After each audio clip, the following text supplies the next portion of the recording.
Garden Guru video will be on pruning grapes in the home garden. So you've started growing grapes in your home garden. Now what?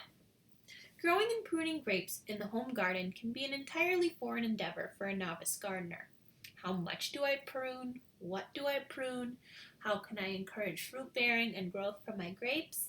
The large tangled plant can grow unruly, or, when pruned properly, neatly follow an arbor or fence.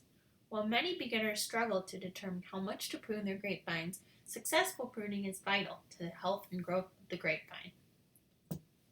Before we dive into tips and tricks for pruning a new grapevine plant, I want to go over some key terms relating to the anatomy of a grape plant. The trunk is the main stem of the plant. It supports the entirety of the grapevine. The top of the trunk is called the head. The cordon is the extension of the trunk that grows out horizontally. Shoots are green stems that develop from buds. They determine the growth and structure of the plant. Canes are matured, woody shoots. Grapevine plants, of course, also have leaves, flowers, and fruit, though they are not as vital to the pruning of the plant. Now, to get into the nitty-gritty of pruning. Pruning is done in the dormant season, most often late March. The vine is pruned to one shoot with 3 buds, at or above the trellis wire. When the shoots grow 8 to 12 inches, the best one is supported and others removed. Once this vine reaches the arbor or fence, it is trimmed back 2 or 3 inches. 2 branches are trained, being tied to the fence in opposite directions. Any shoots that sprout from the lower trunk need to be removed. It is important that the trunk remains straight and supported, as it will last the lifetime of the plant. While this is a general guideline for pruning, there are many different methods of pruning that will vary based on the cultivar of grape, the local climate, and the purpose for the harvested fruit. In Minnesota, we can only grow cultivars that are cold hardy in nature. These respond best to spur pruning. Growers should place spurs about 4 inches apart along the vine.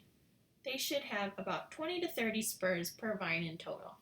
At each spur, they should leave 2 or 3 buds, depending on the severity of the winter. If the winter was harsh, they should leave more buds per spur in case some buds have died. If the winter was milder and the vines are in good health, they can generally leave 2 per spur. If a grower only leaves 1 bud per spur, they will likely not have enough shoots and clusters that year.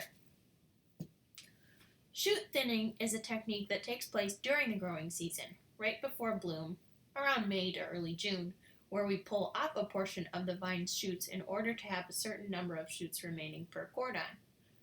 Canopy management is a term that refers to thinning out shoots that may be crowding fruit-bearing vines. As soon as you can see clusters of grapes emerge, you should remove unproductive shoots. A grape shoot needs 14 to 16 sun-exposed leaves to properly ripen and will not adequately photosynthesize if the shoots are too crowded. Each spring, the plant needs to be pruned to encourage fruit-bearing and growth. Old canes that recently bore fruit will not produce again and can be pruned. A gardener can tell if they've done a good pruning job if the grapes ripen fully between late August and late September, and if when they look at the vine they can see bits of grapes through the canopy. If the grapes fail to ripen fully, and they're still sour in taste, that may mean that you left too many shoots on the vine and it is having trouble allocating energy to all the clusters. You will harvest the best fruit if you prune heavily, but not too much. When you finish, about 90% of last year's growth will be pruned away.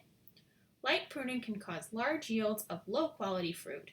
If you prune too much, that can result in leafy growth, producing little to no fruit. Pruning grapes can be an intimidating process for fear of choosing poor canes, inhibiting growth, or affecting the fruit the plant will bear. You will have success if you follow your pruning method carefully, survey the vine before you prune, and are not afraid to cut away approximately 90% of last year's growth. Grape plants grow vigorously, and if a mistake is made, there is always an opportunity to improve the following year. For more information, visit the UMN, Wazoo, or OSU Extension pages. Thank you! This video is made within the context of Court 1003 Organic Gardening from Balconies to Backyards at the University of Minnesota in spring 2019. I would also like to acknowledge Emily Tepe, instructor for this course, and thank Annie Claude for her time and contributions.